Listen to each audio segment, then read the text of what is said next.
बिस्मिल्लाहिर्रहमानिर्रहीम। अस्सलाम वालेकुम। कैसे हैं आप लोग? खुदा करे खैरियत से हूँ। मैं आई भी हूँ बाज़ार और यहाँ पर मैंने लेना था अपनी बहू के लिए ईद का तोहफ़ा, और ये हम दोनों की तरफ से है, यानी मेरी और जावेद की तरफ से। तो यहाँ पर मैं देख रही थी उनके लिए कुछ चीज़ें, कुछ छोटी मोटी ज्वेलरी, और मैंने उनके लिए कुछ कपड़े लेने थे। सो मैंने यहाँ पर जो है वो देखना शुरू किया, तो बड़ी अच्छी ज्वेलरी आई हुई थी। और मैंने खदीजा के लिए भी थोड़ी बहुत ज्वेलरी ली कि उसके लिए मैं चूड़ियाँ लूँ और गले में पहनने का हार लूँ, और उसके लिए पर्स लूँ। बच्चों के लिए चीज़ें अच्छी लगती हैं। बहुत अच्छी ज्वेलरी आई हुई थी जो इंतहाई मुनासिब दाम भी थी और बहुत खूबसूरत भी थी। सो जो लेना था वो मैंने ले लिया। और आगे की तरफ गए तो बड़े ही अच्छे जूते भी मिल रहे थे जो इंतहाई मुनासिब दाम भी थे और बहुत अच्छे भी थे। तो मैंने उनको भी देखा, मगर ऑलरेडी सारी तैयारी बहू की हो चुकी है ईद के सिलसिले में। तो ये तो मेरा और मेरे हस्बैंड का तोहफा था जो हम इनको देते हैं। तो यहाँ पर सब चीज़ें मैंने ले ली थी और मैंने आपको उससे जूतों का जिक्र किया था। बड़े अच्छे अच्छे प्यारे प्यारे जूते आए हुए थे और बड़े मुनासिब दाम भी थे, और गोल्डन, सिल्वर, वाइट, ब्लैक, बेशुमार रंगों में बड़े खूबसूरत जूते थे। तो देख रही थी मैं यहाँ पर कि क्या लूँ, और जूते मैं उनके ले चुकी थी, लेकिन फिर भी मैं देख रही थी। और फिर यहाँ से जो है फारग होकर फिर मैंने कपड़े की दुकान पर गई और मैंने उनके लिए कुछ कपड़े देखे। तो यहाँ पर बड़ा ही खूबसूरत जो है ये कपड़े यहाँ मिल रहे थे। अच्छा, मैं जिस दुकान पर गई थी वो इत्तेफाक से दुकान बंद थी, और हालांकि मैं 1 बजे के करीब गई थी, लेकिन दुकान बंद थी। मैं फिर दूसरी दुकान पर आई और मैंने वहाँ से उनके लिए कुछ कपड़े ख़रीदे जो बहुत खूबसूरत मुझे लगे। और फिर वो कपड़े लेके मैं आ गई घर, और घर आके माशाअल्लाह से मेरे बड़े भाई आए हुए थे। फिर हमने रोज़े की तैयारी की, मैंने मेरी बहू ने, हम लोगों ने मिल के। और फिर उसके बाद जो है हमने रोज़ा खोला, और मेरे बड़े भाई साहब आए हुए थे, वो भी बैठे हुए थे। फिर उन्होंने भी, हम सब ने मिल के रोज़ा खोला। और यहाँ पर सब कुछ लग चुका है, बस रोज़ा खुलने ही वाला है। और जो कुछ बनता जा रहा है वो लगाती जा रही हैं। तो ये है सूरत हाल।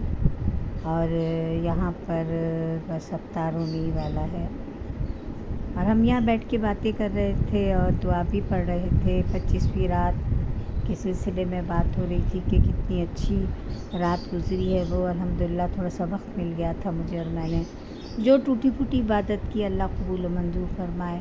मैं यही बार बार कहती हूँ, मौला जो कुछ पढ़ा उससे तू कबूल कर ले और हमारे गुनाहों को माफ़ कर दे परवरदिगार। सारे मुल्क को दुआओं की ज़रूरत है, बड़ी शदीद दुआओं की ज़रूरत है। तो यहाँ पर हम अफ्तार के इंतज़ार के साथ साथ और दुआ भी कर रहे थे। तो यहाँ पर दुआएं हो रही थी, और फिर यहाँ पर अफ्तार हो गई, और फिर सब ने अफ्तारी की। और बातें भी करते रहे कि अब कितने रोज़े रह गए, अभी 27वीं शब बाकी है, अभी 29वीं शब बाकी है।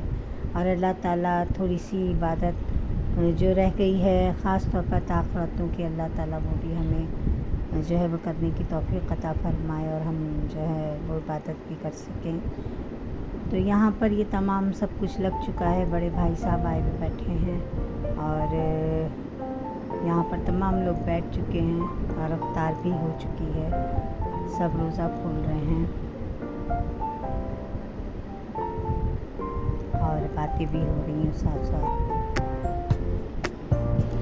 तो यहाँ पर उनको मैं उनके कपड़े दिखा रही थी, और ये एक तरह से मैं फिर मैंने अपनी बहू को बुलाया, और उनकी तमाम तैयारी तो पहले ही मैं उनको करवा चुकी थी, दोनों बहू की, और बताया कि ये मैं तुम, और ये हमारी खुशी होती है जो हम कर सकते हैं अपनी हुदूद में रहते हुए। हम ज़रूर क्या कह सकते हैं, ये हमारी अपनी होती हैं। अपनी बेटियाँ तो चली जाती हैं घर छोड़कर, और वो फिर हमारी नहीं रहती, और ये हमारी बेटियाँ होती हैं।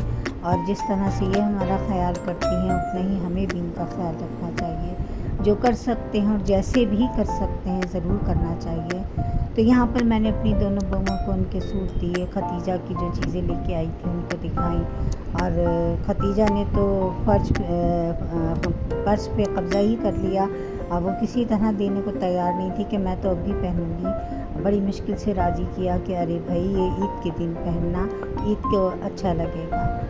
تو یہ وہ چیزیں میں ان کو دکھا رہی تھی کہ تمہارا یہ اور تمہارا ہے۔ ہم کسی کی بھی نیکی کا حق ادا نہیں کر سکتے، اور بس تھوڑی سی خوشی اپنی پوری کر لیتے ہیں اور اپنی حدود میں رہتے ہوئے۔ تو یہی کہوں گی، بس دلوں کے بھید تو اللہ ہی جانتا ہے۔ تو یہ ہے ان کے لیے چھوٹی سی میری شاپنگ جو میں نے ان کے لیے کی اور میں نے ان کو دی۔ بس دعا ہے پروردگار اللہ تعالیٰ انہیں ہمیشہ خوش رکھے، آباد رکھے، اللہ تعالیٰ ان لوگوں کے دل ملے رہیں اور یہ اپنے خاندانوں کے ساتھ بہت اچھے سے زندگی گزاریں۔ میں کہتی ہوں پروردگار سالوں میں نہیں، مہینوں میں نہیں، اللہ تعالیٰ لمحوں میں ان کی تمام خوشیاں پوری کرے، اور اللہ تعالیٰ میرے خاندان کو ہمیشہ سکون میں، چین میں رکھے، ایک دوسرے کے دلوں پہ راج کرے میرے پروردگار، اللہ ان کو ہمیشہ خوش رکھے۔ اور یہاں ختیجہ بیگم نے اپنا پرس بڑی مشکل سے دکھایا کہ یہ نے دادی جان دکھا دیں۔ تو یہ تھی ختیجہ کی چھوٹی سی شاپنگ، ایک پرس تھا، ایک بڑا پیارا سا ہار تھا ان کا، اور تھوڑی سی چوڑیاں تھیں ان کی۔ تیاری دوسری تو مکمل ہو چکی ہے، بس یہ رہ گیا تھا تو وہ بھی میں نے یہ لے لیا۔ اللہ تعالیٰ پہننا اوڑھنا نصیب کرے، خوشیاں دے اللہ تعالیٰ میرے بچوں کو، اور ہمارے یہاں کی بہوؤں کو، سارے پاکستان کی بہوؤں کو اللہ تعالیٰ خوشیاں عطا کرے۔ اجازت چاہتی ہوں، اللہ ہم سب کا نگہبان، اللہ حافظ۔